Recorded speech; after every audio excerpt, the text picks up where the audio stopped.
Kalau Allah sudah hadirkan orang-orang dengan dampak perbuatannya, belum tersentuh juga dia untuk berubah, bertobat kepada Allah, maka bagaimana nanti saat ditanya di yaumil qiyamah? Kita itu umat yang sangat lembut. Rasulullah mengajarkan berbagai kelembutan dalam hidup kita. Karena itu beliau sallallahu alaihi wasallam disebut dengan nama Muhammad. 4 kali diulang di Quran. Jadi ada Muhammad 4 kali diulang di Quran, ada Ahmad cuma sekali terulang di Quran. Ya. Muhammad itu tidaklah disebutkan nama yang melekat pada pribadi yang mulia sallallahu alaihi wasallam kecuali menunjuk kemuliaan sifatnya yang terkait dengan makhluk. Jadi kalau di Arab itu ada orang punya sifat baik dengan sesama, Masya Allah. Itu kalau sifatnya satu saja, misal namanya Mahmud. Mahmud. Misal ada orang jujur. Jujur saja, yang nampak jujurnya, sabarnya masih agak kurang. Itu Mahmud. Ya. Atau sebaliknya, bukan hanya pada manusia, mungkin juga pada hewan baik, ya. Itu Mahmud. Tapi kalau digondakkan sifatnya menjadi bentuk superlatif, ada orang jujur, sabar juga, tawadhu juga, Masya Allah. Ya, rendah hatinya, pemalunya, Masya Allah. Itu berubah namanya dari Mahmud menjadi Muhammad.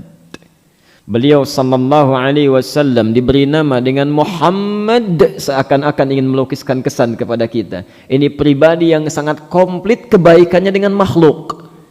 Ya. Ada orang dikata-katai bisa marah, dilempar dengan kata-kata bisa mencela.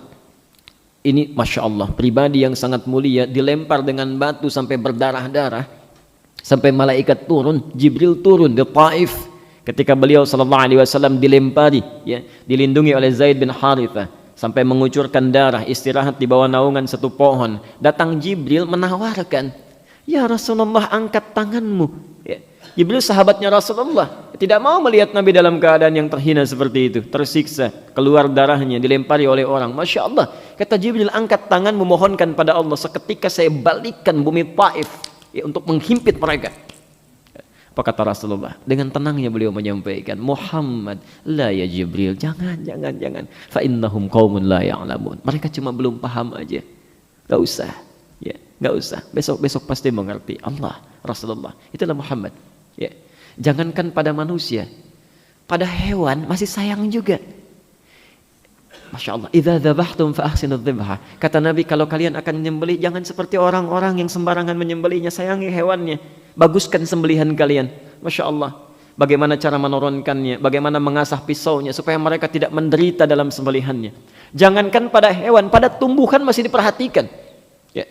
Dalam hal, bukan hal yang normal, dalam peperangan nih, yang emosi begitu memuncak, yang keadaan bisa saling tembak, saling bunuh, saling hancurkan tanpa rahmat di situ, dalam tanda petik, Rasulullah masih memberikan kepada kita aturan berupa rahmat. Jangan sakiti orang-orang yang tidak berhak. Masya Allah. Bahkan pada pohon pun, jangan cabut tanaman, jangan rusak, jangan hancurkan. Pada tanaman pun, dalam peperangan, situasi emosi yang luar biasa memuncak, Nabi melarang kita untuk merusak pepohonan. Tapi ada orang yang bukan dalam situasi berperang pun, akal yang normal bisa bakar pohon. Dan itu Masya Allah, dampaknya sangat merusak, bahkan membunuh orang-orang di sekitarnya. Asapnya menyebar, bayi-bayi yang tidak bersalah kena ispa sampai meninggal dunia. Allah, maka tolong sampaikan kepada kami, jika ada yang disebutkan orang-orang yang menanam pohon pahalanya menjadi sedekah jariyah, maka bagaimana dengan orang-orang yang merusak pohon, membakar dan menularkan asap dalam kehidupannya? Ya. Kami saksikan di jalan-jalan itu, Masya Allah, pohon-pohon yang sudah tumbuh memberikan oksigen, ya Masya Allah, ya, itu gratis dengan izin Allah, dan mereka bertasbih pada Allah Subhanahu wa taala. Tiba-tiba di akhir kehidupannya dibakar habis, dan sangat banyak itu. Masya Allah, kami saksikan. Maka saya memohon, ya, dan saya meminta kepada antum semua, kita sama-sama doakan itu, ya.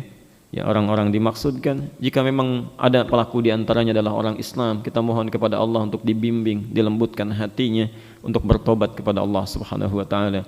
Mudah-mudahan sebelum berpulang kepada Allah diampuni dosa-dosanya dan bisa memperbaiki diri, ya. Jika dia adalah non-muslim, kita doakan dia dapat hidayah, bisa mengerti, bisa memahami, ya. Maaf Kalau Allah sudah hadirkan orang-orang dengan dampak perbuatannya, belum tersentuh juga dia untuk berubah, bertobat kepada Allah, maka bagaimana nanti saat ditanya di yaumil qiyamah? Ya. Ada orang salah, dibimbing, ya, mengerti dia. Ini orang salah, dampaknya langsung diberikan nih karena perbuatan kamu, orang menderita. Bukan cuma ribuan orang, bahkan ada yang wafat, meninggal. Bukan cuma orang dewasa, anak kecil baru berbulan-bulan sudah meninggal. Ditampakkan di depan matanya, belum iba juga. Allah. Dengan cara apa lagi itu mesti diingatkan. Ya. Karena itu bertakwalah kepada Allah, saudara-saudariku. Ya, pertahankan kebaikan dalam kehidupan dan cobalah tebarkan kebaikan-kebaikan, karena itu yang menentukan kebahagiaan kita dunia dan akhirat kita.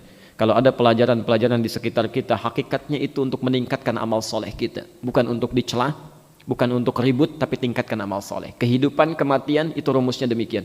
Quran surah 67 ayat yang kedua. Al-Mulk, kita hafal itu. Huwallazi khalaqal mauta wal hayata liyabluwakum ayyukum ahsanu amala. Dialah Allah yang menciptakan kematian, proses kehidupan sampai orang meninggal, dinamika hidupnya. Ada bayi kena asap, ada macam-macam. Ya. Wal hayah, dan dinamika dalam hidup yang masih hidup. Ya. Baik yang baik ataupun yang tidak dipandang tidak menyenangkan. Tujuan utamanya liyabluwakum ayyukum ahsanu amala. Untuk menguji kita yang masih ada ini, siapa yang bisa meningkatkan amalan pada Allah Subhanahu wa taala. Maka diketahuilah siapa yang sanggup mendoakan saudaranya, siapa yang bisa istisqa, siapa yang bisa memohon dalam kebaikan, siapa yang bangun di pertengahan malam. Itu yang ditunggu oleh Allah Subhanahu wa taala. Ya.